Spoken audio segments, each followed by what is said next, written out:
Okay,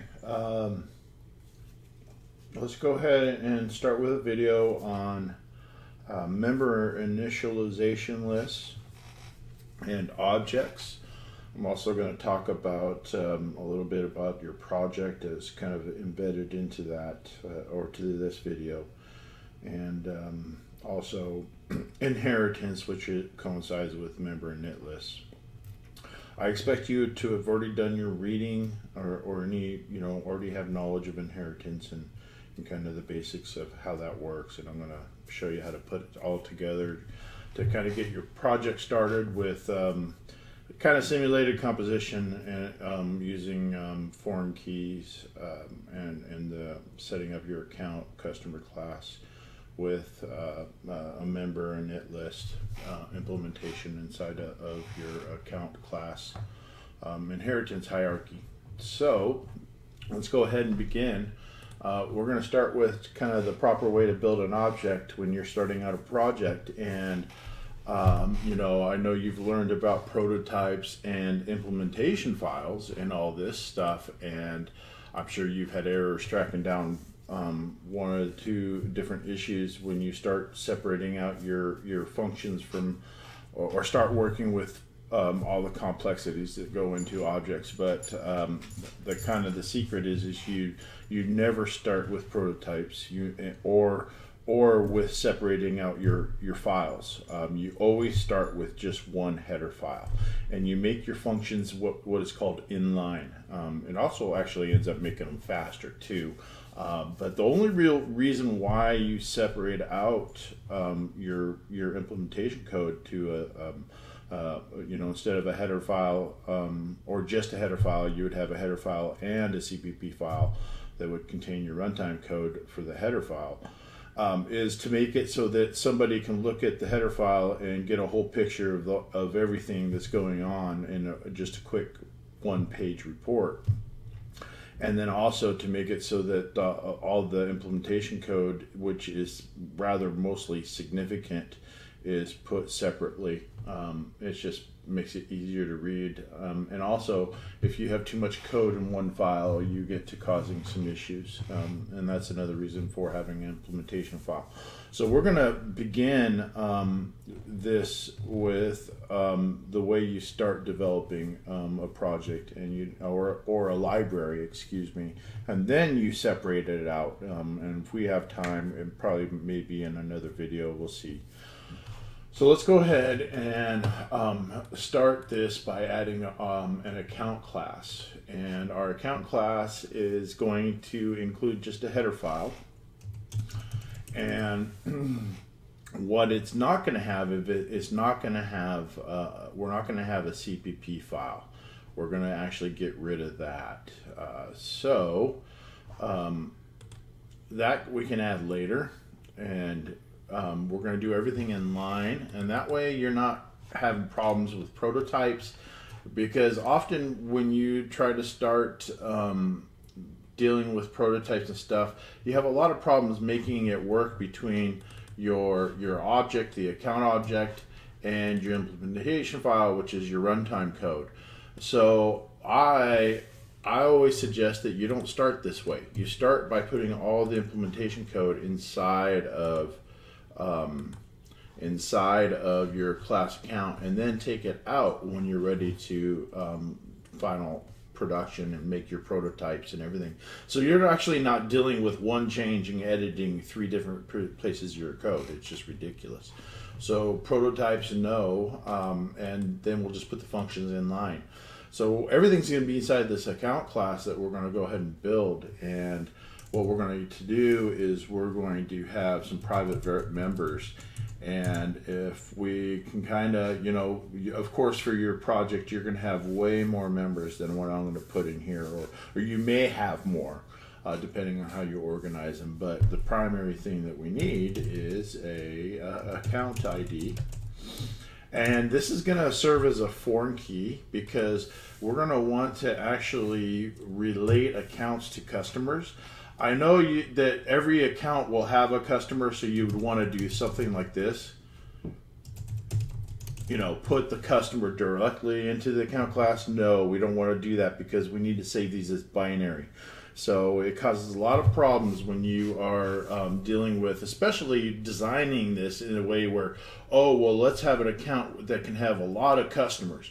Well, how many customers can each account hold? Well, as many as the account wants, or how many customers can have an account or multiple accounts. So you want to do this in the database way, where you can have, instead of one customer, many accounts, or one account, many customers.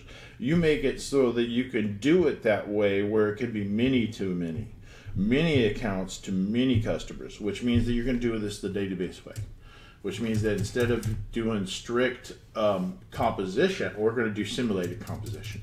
And what we're going to do is we're going to relate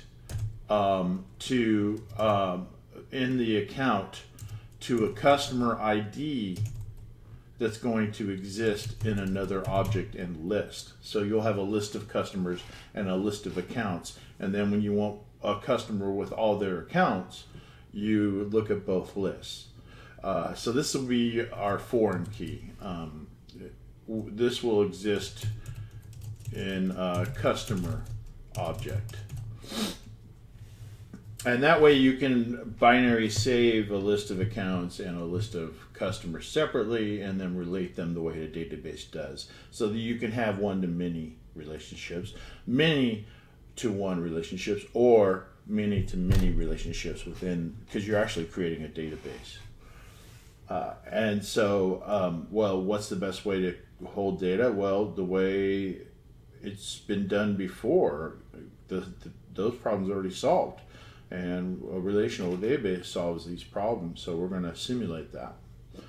Okay, now we're going to go ahead and get into the constructor for account. Now you're going to want to properly put in two constructors. The constructors, remember, they need to be public. And each constructor,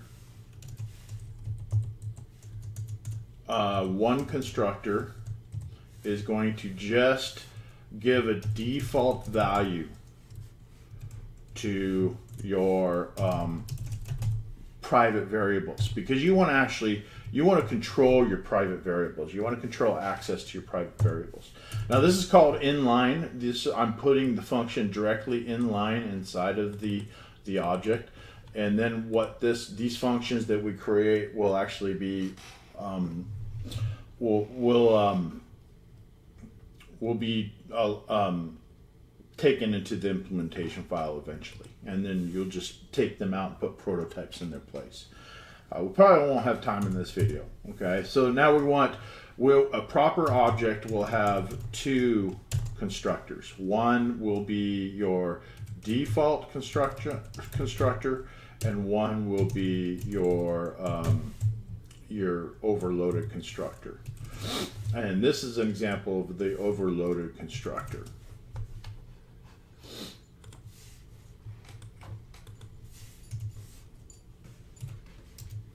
Okay, now notice how I put the same name here for account ID and customer ID.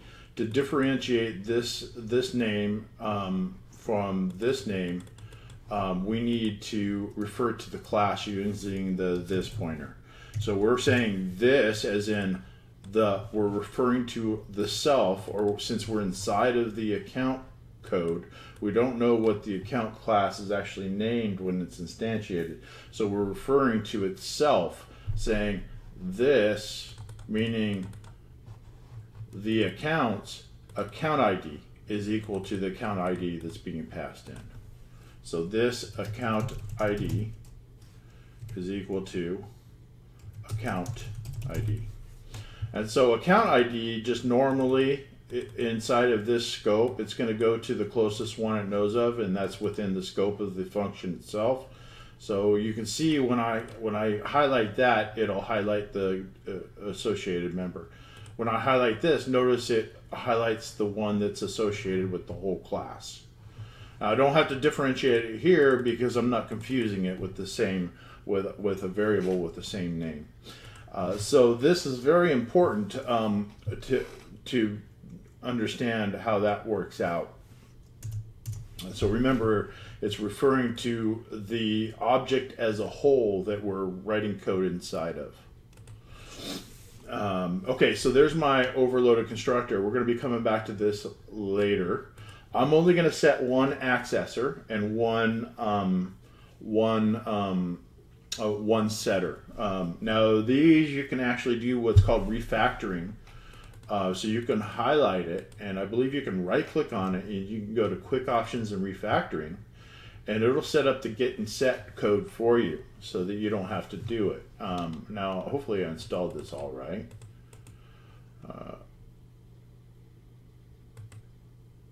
Okay, change, move. Okay, so, well, maybe I didn't install mine right. You should have had, it should actually refactor it for you and create getters and setters.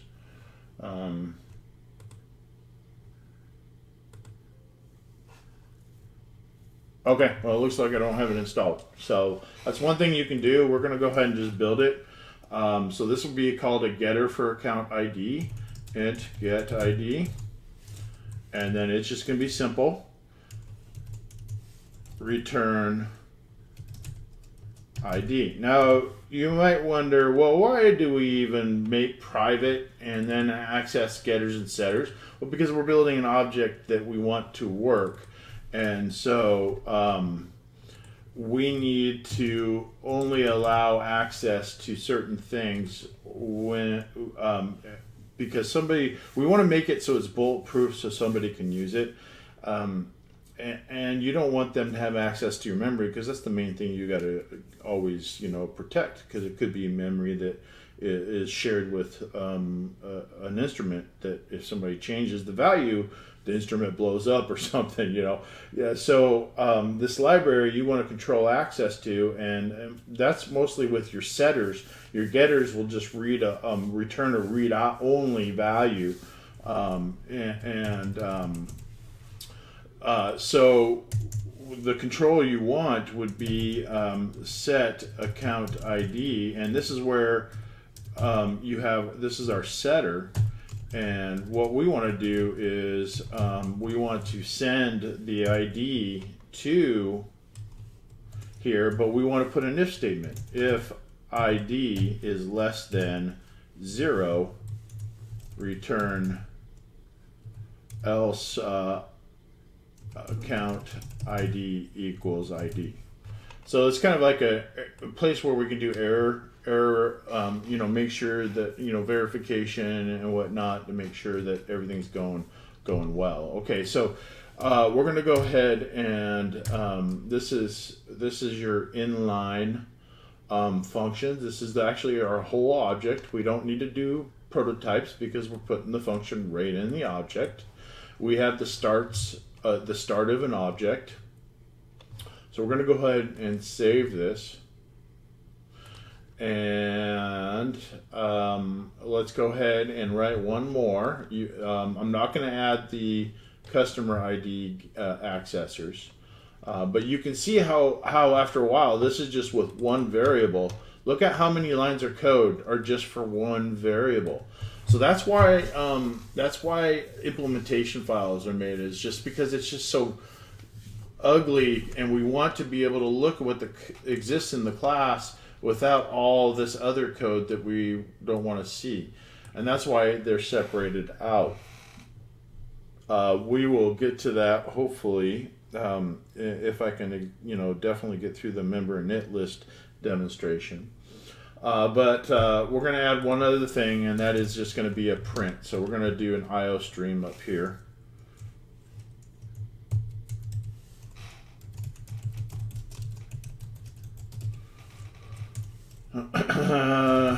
And something like that. Okay. So let's do this. Let's do void print. Nice to have a print object in every one of your classes. Cout account ID and L, and then maybe we'll do account ID.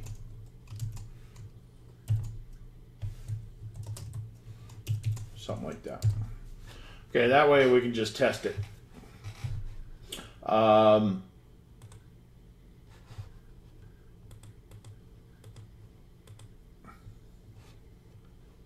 Okay, looks like we're good. Okay, so that's kind of the characteristics of a properly built function. What we would want is we would want eventually to, a properly built function will have a private member or some kind of data that's private, and then it will have a default constructor that initializes that member. It will have an overloaded constructor that initializes that member via the user of your object. It will have a get property, a read-only function that's public that will give you the private member's value.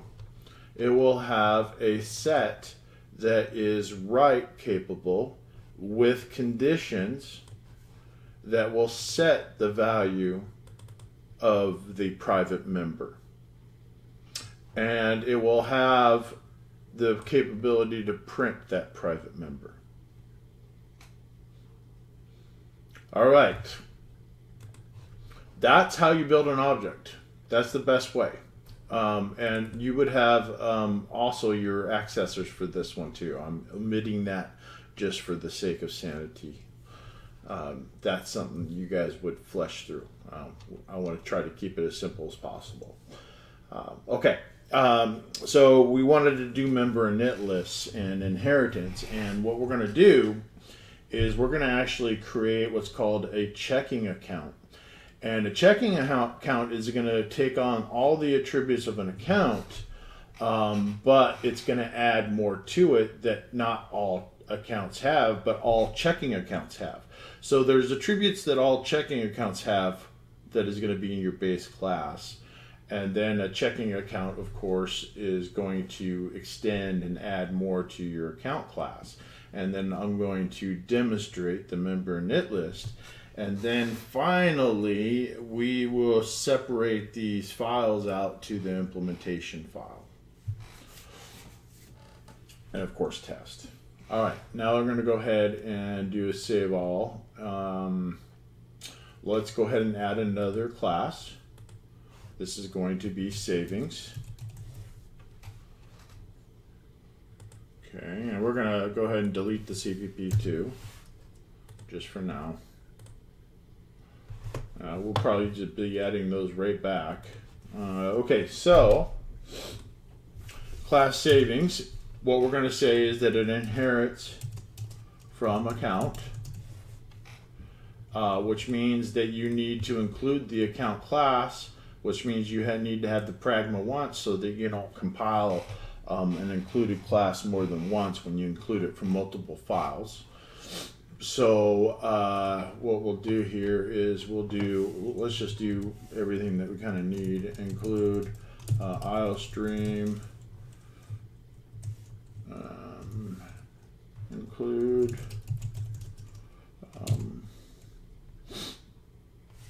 this will be account.h. Okay, and private versus public. Now, how is savings going to be different? Well, you're probably going to have a lot more different for your project, of course. But what we're going to do is something a savings account has is a minimum balance. But that would be more something that would be more of a static. What would something that a savings account has that would change or be different on instantiation? Let me think. Maybe interest rate. Sure. Yeah, let's just go with interest rate. So let's go ahead with, let's do this as a double. Okay, and this is just a simple example because I want to just show you how to do the member init list and invoke a base classes constructor from an overloaded derived classes constructor with a member init list. Okay, so now we're going to go down here to public and let's do our getters and setters. Actually,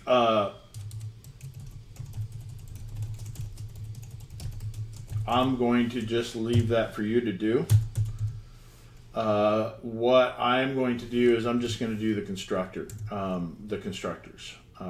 So, and the print. Yeah, the print. We'll do the print. So what we'll do is we will put in the default constructor.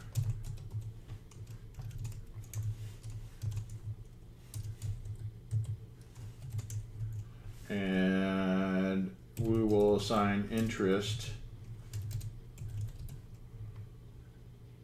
equal to 0. Now, one thing, we want to invoke the base class's default constructor here also, and you can do that a couple different ways. I believe we can do it right from here. I believe we can do it that way. Yeah, we can do it that way. Yeah. Okay. So there's a few things to note here. This is definition code, and what this does is it calls on the base class, and you can think of it more as runtime code. What we're doing is we're saying run the constructors or the base classes constructor and then finish up the rest of the construction. So let's look at how that behaves so you can see kind of the mechanics involved with the member init list. So what we're doing here is this is our default constructor for savings, but we're actually saying run the constructor of the base class here. And that's actually pretty much a rule of thumb. Whenever you are derived from a class, a base class, you always are in charge of making sure the base class's constructors and whatever supporting code needs to be run. But definitely you want to invoke the base class's constructor from your derived class via the member init list. And that's what this is doing right here. So this is actually runtime code that actually runs and does something. It will actually go in and call the base class's constructor. This is definition code. This is defining the constructor for the savings class that's being run automatically when you instantiate the savings class, which then invokes that code. So let's go ahead and test that. So what I'm going to do is I'm going to instantiate a savings class, and I'm going to show how the base class constructor is invoked through the member init, if I can say that, member init list. So let's go ahead and do a save haul here. We're going to actually add a main now. So we're going to add a new item. And it's going to be just source.cpp is fine with me. Okay, so we'll put in all our goodies in here.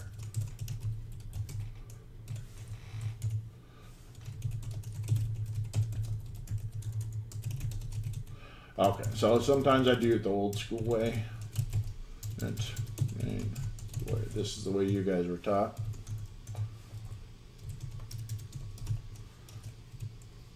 Okay.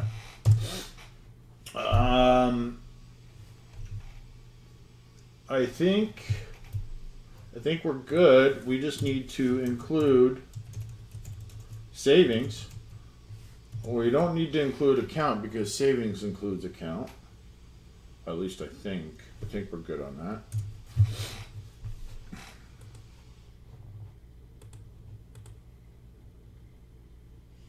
Okay. So let's go ahead and instantiate a savings on the stack. And then what we're going to do is we're going to do a step into on this, so we can actually see the constructor being invoked.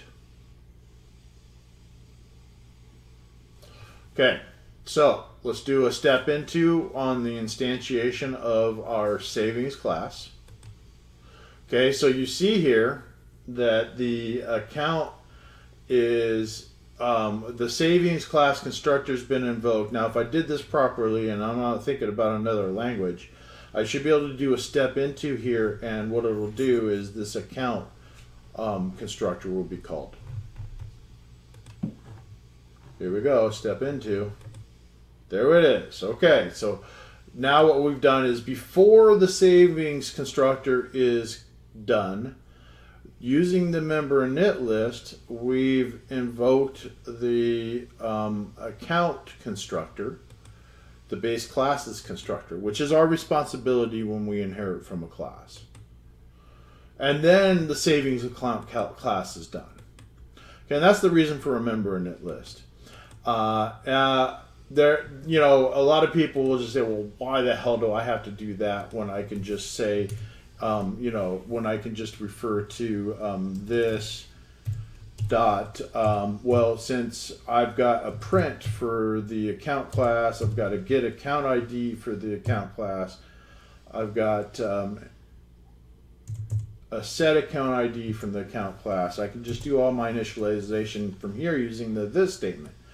Or you can use the name resolution operator and access the account information from there. And I think you can actually even invoke the constructor. You can do it that way too.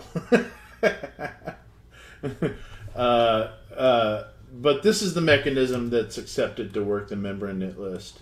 And it as long as you do the other step, if you invoke the constructor here manually, or you just set the values manually, that works too, but this is the accepted way of doing things for a lot of different reasons. Now let's go ahead and get into the overloaded constructor for savings class. Now this is where things get a little bit complicated, because the savings class, we want to be able to send it an integer called interest, but we also need to, since we're going to instantiate a savings object, we want to also create or send the account ID information, which means that we need to send the savings account this stuff right here, the account ID, the customer ID, and everything else, so that we can then pass it down to the overloaded constructor through the member init list. So let's go ahead and go here. Okay, let's see. Well, I got to remember what I'm doing. I am overloading the savings with the base class information. Okay, all right. So this is definition code. So when you instantiate a savings class for an overload, you've got to send it the information you want to assign to the savings class. You've got to send it the information for the base class initialization also. So now we have the ability to assign this interest equal to the interest passed into the overload. And then we have the member init list to pass down to the overloaded constructor this time. And we're going to see, it says 1 of 4 there. I can choose this one, account ID, customer ID. So then I just put in account ID and customer ID. And the values from here will go to the base class. Now it may have a problem because it may have a problem with, why is that having a problem?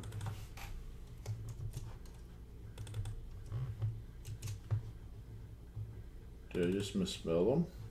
Yeah, okay, I must have missed something. Okay. All right, so the account ID comes in through here and then is routed down through remember, this is runtime code, just like you're actually calling the function. This is definition code. You send the data through your savings constructor, and then it gets routed down to the savings base class or count constructor. Okay, so let's go ahead and this is really nice about this is we don't have to rewrite that code. It's already written. We just reuse it. That's the whole idea of inheritance. And so that when you build a class at the base class, you start with very generic, a very generic account type or base classes that are generic. So let's take an account. There's many different types of accounts. So as you specialize into the different types of accounts, you inherit from the general to derived more specific. And the more specific you get, the higher up in the hierarchy chain of inheritance you go. So you start at the very low base, and by the time you get to the highest level, let's say that we have a special class called Savings for Rich People, where they have a special perk of getting a 1% more interest than you, just to keep their money with the bank. You could have a VIP savings account that would add on to this savings account, but be more specific for very important people savings account. So that's kind of the whole idea of inheritance. We're going to go ahead and test this now. And what I'm going to do is I'm going to overload it. And I'm going to send it an int. We just send it 1, 2, 3. And that's savings test 1, 2, 3. And we're doing this on the stack instead of the heap, just because it's easier. Okay.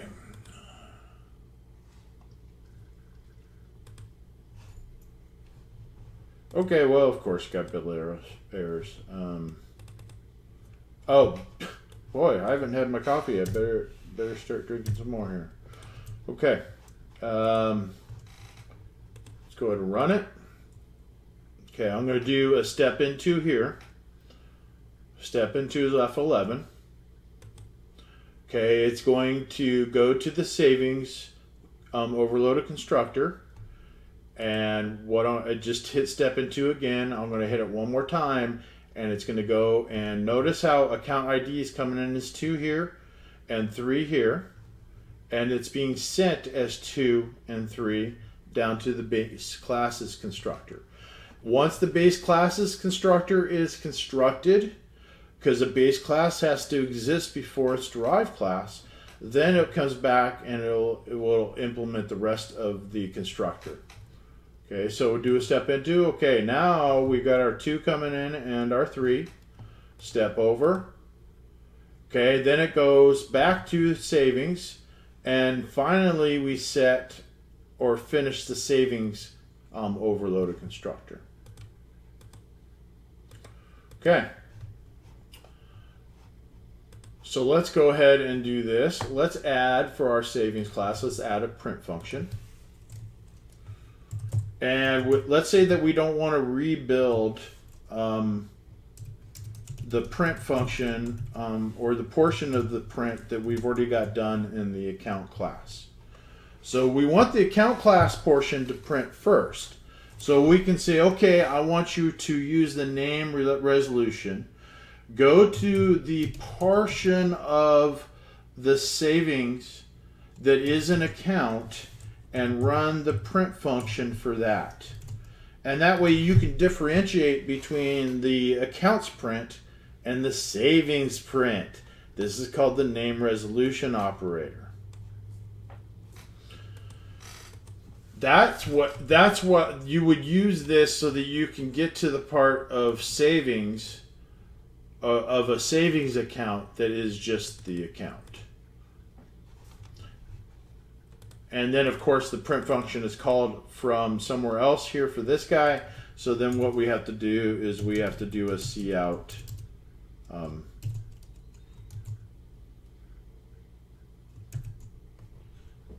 interest.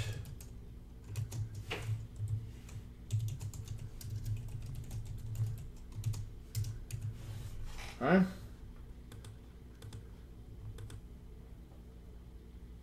Good. Okay. Now notice that we have the pragma once there. We have it on every one, so that every time that we include from another place in our code, it doesn't compile this code more than once. And basically, we're saying define it only once. Don't try to compile the same code more than once for if you include it. So notice how we're including IOStream from here. We go to another file and we're including IOStream. Well, whenever we include code, we tell the compiler, go compile that code. What we're saying is that if we include it from here, it goes and compiles it. Then it goes over to this file and we include it from here again. So we tell it not to compile it more than once if it's included in multiple places. And that's the reason for the pragma once. Okay, this is ready to test. Let's go ahead and just do a simple print, and then what I'm going to do is I'm going to show you how to separate out your files, and then that'll be the end for. I'll probably take a quick break, and then what I'll do is I'll show you how to separate out, and I'm just going to show you for the. I'm probably just going to do it for the account class, and you can do it for the other classes if you so wish. But what I would suggest is you don't separate out anything until you're done, because it causes way more problems dealing with stupid prototype errors and anything where you can just make everything in line and then make it so it's separate out properly the way people want done who are looking at what would be non-development code that's done. That's what your implementation file is for. It's for nice and pretty views of the code, and then also if you have too much code, you have to separate them out in different files because it's just too much. So let's do this. Test.print.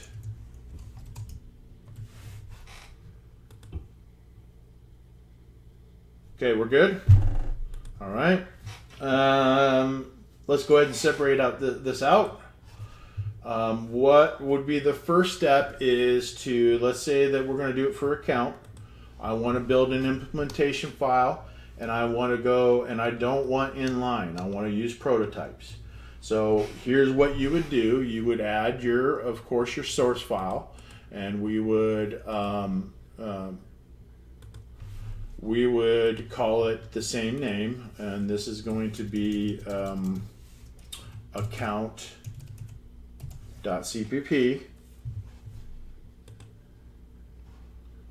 Oh, well, duh, I already created it and I just removed it from the project. So if you already have it, I'm just gonna add it. I already removed it from the project. I'm gonna go ahead and add it back.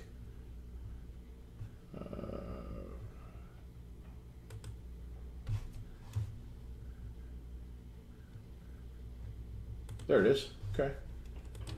I didn't delete it. I just removed it from the project. Okay, there's our account.cpp.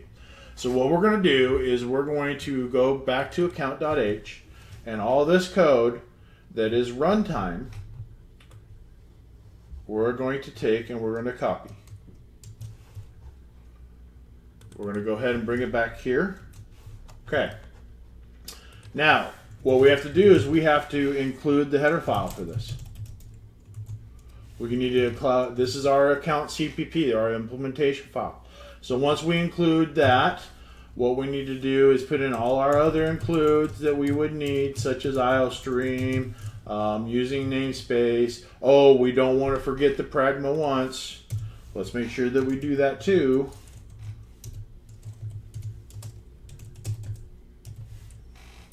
And did I do that right? Yeah, no, I didn't. All right, now we have knowledge of the account class. So then what we got to do is we use the name resolution operator to tie them together. So you're going to preface this, and basically you're saying that this function is a part of the account class. It's actually inside. And that's what this does right here, is in your declaration, you're actually putting it in like you were putting it inside the account class. Why? Okay, never mind. Okay. There we go.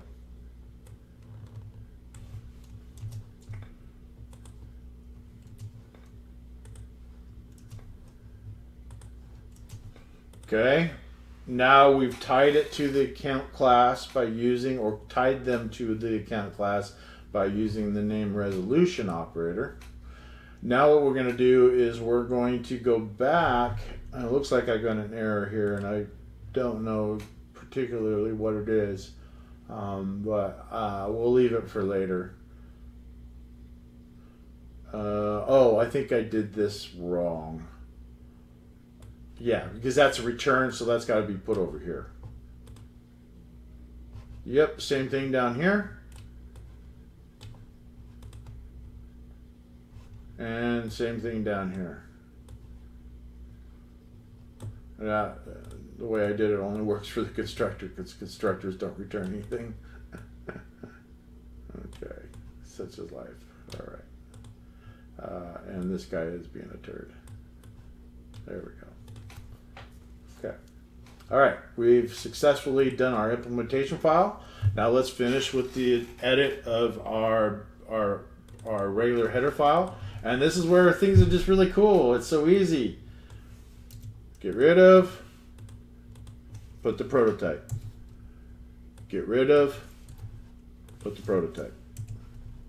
Get rid of, put the prototype. Get rid of, put the prototype. Okay, now we have a nice, neat header file that gives our boss one paper that they have to read to understand everything about our library, or our user that we're selling our object to.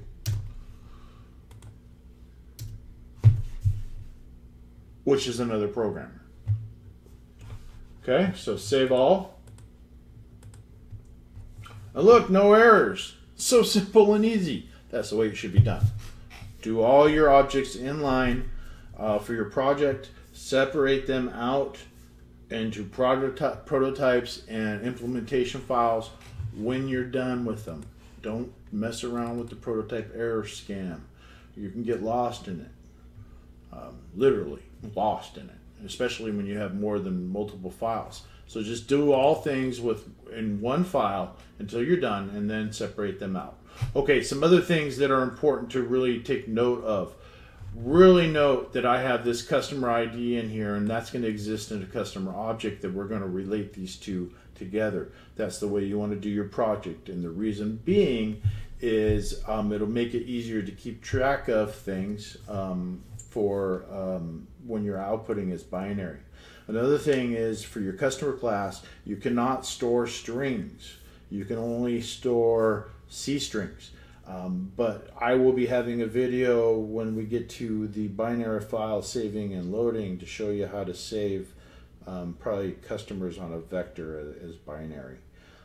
So that'll come as we progress. I think I met all the goals I wanted to for this video. I gave you an example of the member init list, a little bit on how to properly build an object and separate out their details. I think that this will give you a good head start for the quarter, and thank you.